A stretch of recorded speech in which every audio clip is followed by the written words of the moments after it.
Verbal and physical communication are key in life. Every day, whether you consciously notice or not, your brain perceives and judges the tone, inflection, and body language of people and animals. This happens when you talk to people, pass by them in the halls, and see characters portrayed on TV or in games.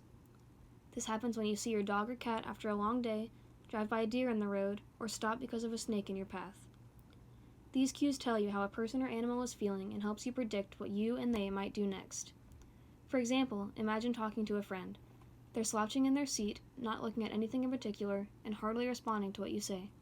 You can probably guess that they're upset about something and base your next words and actions on that assumption. Dogs can do the same thing. They know what we're feeling based on our gestures, eye contact, and speech. Let's start with speech. Dogs can learn to recognize hundreds of human sounds. It is typically easier for dogs to learn hard consonants like k and t, making cat a nice word. This is why we typically teach dogs commands like sit, out, come, and stop it.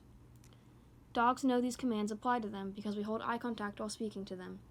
A dog who is lightly or moderately trained will not sit if you are turned away or looking away from them when you say sit. This is because they don't know they're being addressed. Looking a dog in the eye and using their name before the command lets the dog know you're going to communicate with them and makes them attentive to your speech. Using a firm but calm tone with a neutral facial expression cues the dog into the fact that you're telling them to do something.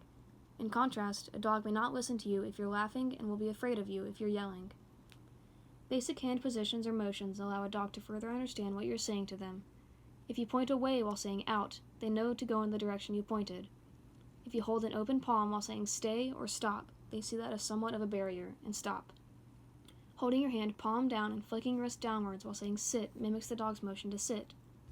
As mentioned before, these are all communicated more directly and accurately when holding eye contact with the dog. Dogs know human eye contact as something emotional and informative. They seek out eye contact with humans to feel out a new person's emotions and express aggressiveness or love. When a dog rests its head on your knee and looks into your eyes, it's trying to tell you it loves you and wants your attention.